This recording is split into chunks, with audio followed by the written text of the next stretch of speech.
ओम श्री गणेशाय नमः। ओम श्री वैष्णवी नमः। बोलो सत्यनारायण भगवान की जय। दोस्तों, हर महीने की पूर्णमासी को भगवान सत्यनारायण की व्रत कथा का पाठ किया जाता है। तो आइए रसपान करते हैं सत्यनारायण भगवान की कथा का। तो चलिए शुरू करते हैं श्री सत्यनारायण व्रत कथा का पहला अध्याय। एक समय नैमिषारण्य तीर्थ में शौनक आदि 88,000 ऋषियों ने श्री सूत जी से पूछा, हे प्रभु, इस कलयुग में वेद विद्या रहित मनुष्यों को प्रभु भक्ति किस प्रकार मिलेगी तथा उनका उद्धार कैसे होगा। इसीलिए हे मुनिश्रेष्ठ, कोई ऐसा तप कहिए जिससे थोड़े समय में पुण्य प्राप्त होवे तथा मनोवांछित फल मिले। वह कथा सुनने की हमारी इच्छा है। सर्वशास्त्र ज्ञाता श्री सूत जी बोले, हे वैष्णवों में पूज्य, आप सबने प्राणियों के हित की बात पूछी है। अब मैं उस श्रेष्ठ व्रत को आप लोगों से कहूँगा जिस व्रत को नारद जी ने लक्ष्मी नारायण से पूछा था और लक्ष्मीपति ने मुनि श्रेष्ठ नारद से कहा था। सो ध्यान से सुनो। एक समय योगीराज नारद जी दूसरों के हित की इच्छा से अनेक लोकों में घूमते हुए मृत्युलोक में आ पहुँचे।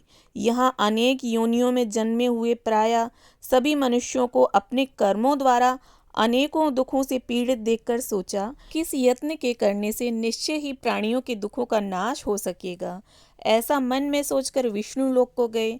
वहाँ श्वेत वर्ण और 4 भुजाओं वाले देवों के ईश नारायण को देखकर, जिनके हाथों में शंख चक्र गदा और पद्म थे तथा वरमाला पहने हुए थे, स्तुति करने लगे। हे भगवन, आप अत्यंत शक्ति से संपन्न हैं। मन तथा वाणी भी आपको नहीं पा सकती। आपका आदि मध्य अंत नहीं है। निर्गुण स्वरूप सृष्टि के आदि भूत व भक्तों के दुखों को नष्ट करने वाले हो, आपको नमस्कार है। नारद जी से इस प्रकार की स्तुति सुनकर विष्णु भगवान बोले, हे मुनिश्रेष्ठ, आपके मन में क्या है? आपका किस काम के लिए आगमन हुआ है? निसंकोच कहो। तब नारद मुनि बोले, मृत्युलोक में सब मनुष्य जो अनेक योनियों में पैदा हुए हैं, अपने अपने कर्मों के द्वारा अनेक प्रकार के दुखों से दुखी हो रहे हैं। हे नाथ, मुझ पर दया रखते हो तो बतलाइए कि उन मनुष्यों के सब दुख थोड़े से ही प्रयत्न से कैसे दूर हो सकते हैं। श्री भगवान जी बोले, हे नारद, मनुष्यों की भलाई के लिए तुमने बहुत अच्छी बात पूछी है। जिस काम के करने से मनुष्य मोह से छूट जाता है वह मैं कहता हूँ, सुनो। बहुत पुण्य देने वाला स्वर्ग तथा मृत्युलोक दोनों में दुर्लभ एक अत्यंत उत्तम व्रत है।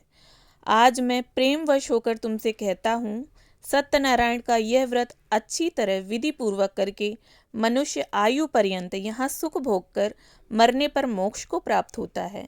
श्री भगवान के वचन सुनकर नारद मुनि बोले कि उस व्रत का फल क्या है, क्या विधान है और किसने यह व्रत किया है और किस दिन यह व्रत करना चाहिए, विस्तार से कहिए।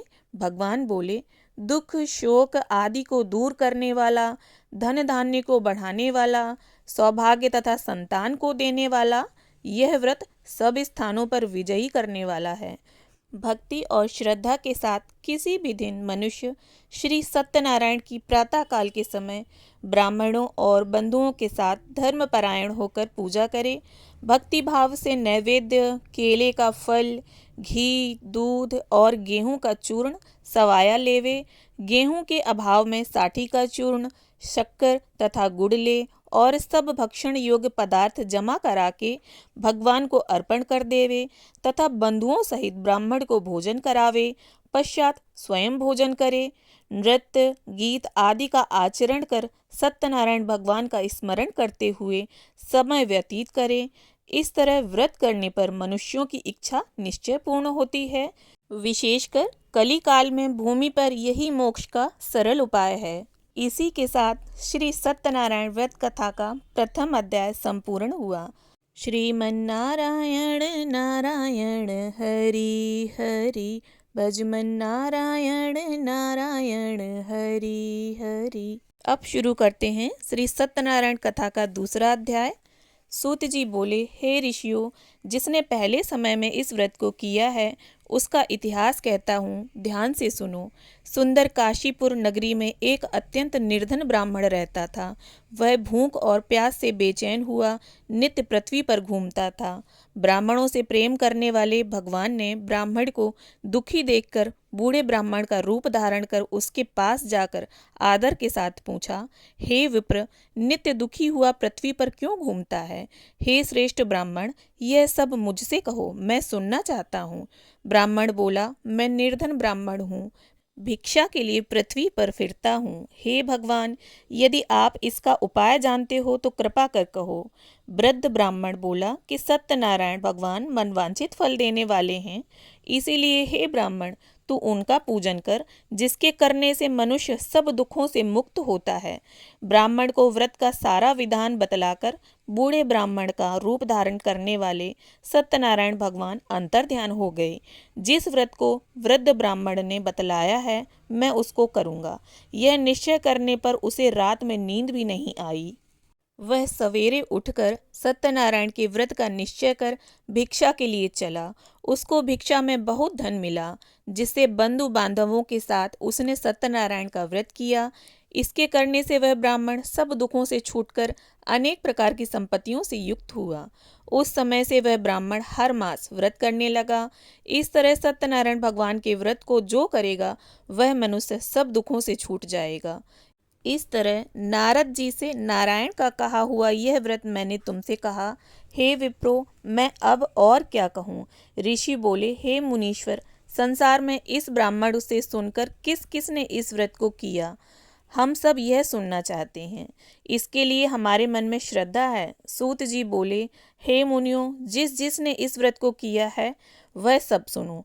एक समय एक ब्राह्मण धन और ऐश्वर्य के अनुसार बंधु बांधवों के साथ व्रत करने को तैयार हुआ। उसी समय एक लकड़ी बेचने वाला बूढ़ा आदमी आया और बाहर लकड़ियों को रखकर ब्राह्मण के मकान में गया। प्यास से दुखी लकड़हारा उनको व्रत करते देखकर ब्राह्मण को नमस्कार कर कहने लगा कि आप यह क्या कर रहे हैं और इसके करने से क्या फल मिलता है, कृपा करके मुझसे कहो। ब्राह्मण ने कहा, सब मनोकामनाओं को पूरा करने वाला यह सत्यनारायण भगवान का व्रत है।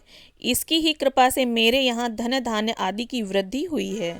ब्राह्मण से इस व्रत के बारे में जानकर लकड़हारा बहुत प्रसन्न हुआ।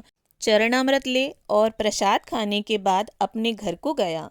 लकड़हारे ने अपने मन में इस प्रकार संकल्प किया कि आज नगर में लकड़ी बेचने से जो धन मिलेगा उसी से सत्यनारायण देव का उत्तम व्रत करूंगा।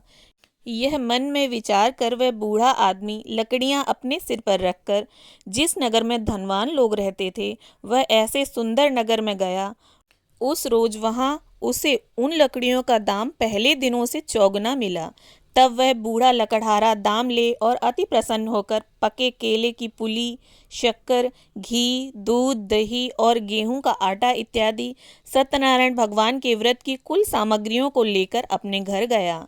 फिर उसने अपने भाइयों को बुलाकर विधि के साथ भगवान जी का पूजन और व्रत किया। उस व्रत के प्रभाव से वह बूढ़ा लकड़हारा धन, पुत्र आदि से युक्त हुआ और संसार के समस्त सुख भोगकर बैकुंठ को चला गया। इसी के साथ श्री सत्यनारायण व्रत कथा का द्वितीय अध्याय संपूर्ण हुआ।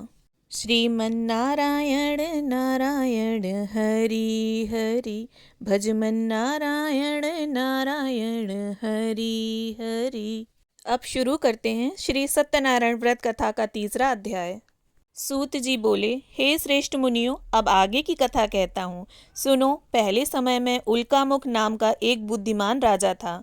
वह सत्यवक्ता और जितेंद्रिय था। प्रतिदिन देव स्थानों पर जाता तथा गरीबों को धन देकर उनके कष्ट दूर करता। उसकी पत्नी कमल के समान मुख वाली और सती साध्वी थी। भद्रशिला नदी के तट पर उन दोनों ने श्री सत्यनारायण का व्रत किया। उस समय में वहाँ एक साधु वैश्य आया। उसके पास व्यापार के लिए बहुत सा धन था। वह नाव को किनारे पर ठहराकर राजा के पास आ गया और राजा को व्रत करते हुए देखकर विनय के साथ पूछने लगा, हे राजन, भक्ति युक्त चित्त से यह आप क्या कर रहे हैं? मेरी सुनने की इच्छा है, सो आप यह मुझे बताइए। राजा बोला, हे साधु, अपने बांधवों के साथ पुत्रादि की प्राप्ति के लिए यह महाशक्तिवान सत्यनारायण भगवान का व्रत व पूजन किया जा रहा है। राजा के वचन सुनकर साधु आदर से बोला, हे राजन, मुझसे इसका सब विधान कहो, मैं भी आपके कथनानुसार इस व्रत को करूँगा। मेरे भी कोई संतान नहीं है और इससे निश्चय ही होगी। राजा से सब विधान सुन व्यापार से निवृत्त हो वह आनंद के साथ घर गया। साधु ने अपनी स्त्री से संतान देने वाले उस व्रत का समाचार सुनाया और कहा कि जब मेरे संतान होगी तब मैं इस व्रत को करूँगा। साधु ने ऐसे वचन अपनी स्त्री लीलावती से कहे।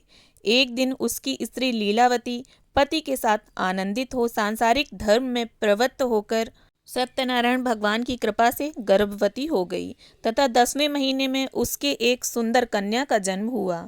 दिनों दिन वह इस तरह बढ़ने लगी जैसे शुक्ल पक्ष का चंद्रमा, और कन्या का नाम कलावती रखा गया। तब लीलावती ने मीठे शब्दों में अपने पति से कहा कि जो आपने संकल्प किया था कि भगवान का व्रत करूँगा, अब आप उसे करिए। साधु बोला, हे प्रिय, इसके विवाह पर करूँगा। इस प्रकार अपनी पत्नी को आश्वासन दे वह नगर को गया। कलावती पितृगृह में वृद्धि को प्राप्त हो गई। साधु ने जब नगर में सखियों के साथ अपनी पुत्री को देखा तो तुरंत दूत बुलाकर कहा कि पुत्री के वास्ते कोई सुयोग वर देख कर लाओ। साधु की आज्ञा पाकर दूत कंचन नगर पहुंचा और वहां पर बड़ी खोज कर देखभाल कर लड़की के लिए सुयोग वणिक पुत्र को ले आया। उस सुयोग लड़के को देखकर साधु ने अपने बंधु बांधवों सहित प्रसन्नचित अपनी पुत्री का विवाह उसके साथ कर दिया, किंतु दुर्भाग्य से विवाह के समय भी उस व्रत को करना भूल गया। तब श्री भगवान क्रोधित हो गए और श्राप दिया कि तुम्हें दारुण दुख प्राप्त होगा। अपने कार्य में कुशल साधु बनिया जमाता सहित समुद्र के समीप स्थित रत्नपुर नगर में गया और वहां दोनों ससुर जमाई चंद्रकेतु राजा के उस नगर में व्यापार करने लगे। एक रोज भगवान सत्यनारायण की माया से प्रेरित कोई चोर राजा का धन चुराकर भागा जा रहा था, किंतु राजा के दूतों को आता देखकर चोर ने घबराकर भागते हुए राजा के धन को वहीं चुपचाप रख दिया जहां वो ससुर जमाई ठहरे हुए थे। जब दूतों ने उस साधु वैश्य के पास जाकर राजा के धन को रखा देखा तो वे दोनों को बांध कर ले गए और प्रसन्नता से दौड़ते हुए राजा के समीप जाकर बोले, यह 2 चोर हम पकड़ कर लाए हैं, कृपया आज्ञा दें। तब राजा की आज्ञा से उनको कठोर कारावास में डाल दिया गया और उनका सब धन छीन लिया गया। सत्यनारायण भगवान के श्राप द्वारा उनकी पत्नी भी घर पर बहुत दुखी हुई और घर पर जो धन रखा था चोर चुरा कर ले गए। शारीरिक व मानसिक पीड़ा तथा भूख प्यास से अति दुखित हो अन्न की चिंता में कलावती एक ब्राह्मण के घर गई। वहां उसने सत्यनारायण भगवान का व्रत होते देख फिर कथा सुनी तथा प्रसाद ग्रहण कर रात को घर आई। माता ने कलावती से कहा, हे पुत्री, अब तक कहाँ रही और तेरे मन में क्या है? कलावती बोली, हे माता, एक ब्राह्मण के घर श्री सत्यनारायण भगवान का व्रत देखा है। कन्या के वचन सुनकर लीलावती भगवान के पूजन की तैयारी करने लगी। लीलावती ने परिवार और बंधुओं सहित श्री सत्यनारायण भगवान का पूजन किया और वर मांगा कि मेरे पति और दामाद शीघ्र आ जावें। साथ ही प्रार्थना की कि हम सबका अपराध क्षमा करो। सत्यनारायण भगवान इस व्रत से संतुष्ट हो गए और राजा चंद्रकेतु को स्वप्न में दर्शन देकर कहा, हे राजन, दोनों वैश्यों को प्रातः ही छोड़ दो और उनका सब धन जो तुमने ग्रहण किया है दे दो, नहीं तो मैं तेरा धन, राज्य, पुत्रादि सब नष्ट कर दूंगा। राजा से ऐसे वचन कहकर भगवान अंतर्ध्यान हो गए। प्रातःकाल राजा चंद्रकेतु ने सभा में अपना स्वप्न सुनाया। फिर दोनों वणिक पुत्रों को कैद से मुक्त कर सभा में बुलाया। दोनों ने आते ही राजा को नमस्कार किया। राजा मीठे वचनों से बोला, हे महानुभावों, भावी वर्ष ऐसा कठिन दुख प्राप्त हुआ है, अब तुम्हें कोई भय नहीं। ऐसा कहकर राजा ने उनको नए नए वस्त्राभूषण पहनाए तथा उनका जितना धन लिया था उससे दुगना धन देकर आदर सहित विदा किया। दोनों वैश्य अपने घर को चल दिए। इसी के साथ श्री सत्यनारायण व्रत कथा का 3य अध्याय संपूर्ण हुआ। श्रीमन्नारायण नारायण हरि हरि। अब शुरू करते हैं श्री सत्यनारायण व्रत कथा का 4था अध्याय। सूत जी बोले, वैश्य ने मंगलाचार करके यात्रा आरंभ की और अपने नगर को चला। उनके थोड़ी दूर निकलने पर दंडी वेशधारी सत्यनारायण ने उनसे पूछा, हे साधु, तेरी नाव में क्या है? अभिमानी वणिक हंसता हुआ बोला, हे दंडी, आप क्यों पूछते हो? क्या धन लेने की इच्छा है? मेरी नाव में तो बेल और पत्ते भरे हैं। वैश्य का कठोर वचन सुनकर भगवान ने कहा, तुम्हारा वचन सत्य हो। दंडी ऐसा कहकर वहां से दूर चले गए और कुछ दूर जाकर समुद्र के किनारे बैठ गए। दंडी के जाने पर वैश्य ने नित्य क्रिया करने के बाद नाव को ऊंची उठी देखकर अचंभा किया और नाव में बेल पत्ते आदि देखकर मूर्छित हो जमीन पर गिर पड़ा। फिर मूर्छा खुलने पर अत्यंत शोक प्रकट करने लगा। तब उसका दामाद बोला कि आप शोक न करें, यह दंडी का श्राप है, अतः उनकी शरण में चलना चाहिए, तभी हमारी मनोकामना पूरी होगी। दामाद के वचन सुनकर साधु वणिक दंडी के पास पहुंचा और अत्यंत भक्ति भाव से नमस्कार करके बोला, हे भगवान, आपकी माया से मोहित ब्रह्मा आदि भी आपके रूप को नहीं जानते, तब मैं अज्ञानी कैसे जान सकता हूँ। आप प्रसन्न होइए, मैं सामर्थ्य के अनुसार आपकी पूजा करूँगा, मेरी रक्षा करो और पहले के समान नौका में धन भर दो। उसके भक्ति युक्त वचन सुनकर भगवान प्रसन्न हो उसकी इच्छानुसार वर देकर अंतर्ध्यान हो गए। तब उन्होंने नाव पर आकर देखा कि नाव धन से परिपूर्ण है। फिर वह भगवान सत्यनारायण का पूजन कर साथियों के सहित अपने नगर को चला। जब अपने नगर के निकट पहुंचा तब दूत को घर भेजा। दूत ने साधु के घर जा उसकी स्त्री को नमस्कार कर कहा कि साधु अपने दामाद सहित इस नगर के समीप आ गए हैं। ऐसा वचन सुन साधु की स्त्री ने बड़े हर्ष के साथ सत्यदेव का पूजन कर पुत्री से कहा, मैं अपने पति के दर्शन को जाती हूँ, तू कार्य पूर्ण कर शीघ्र आना। माता के ऐसे वचन सुनकर कलावती प्रसाद छोड़कर पति के पास गई। प्रसाद की अवज्ञा के कारण सत्यदेव ने रुष्ट हो उसके पति को नाव सहित पानी में डुबो दिया। कलावती अपने पति को न देखकर रोती हुई जमीन पर गिर गई।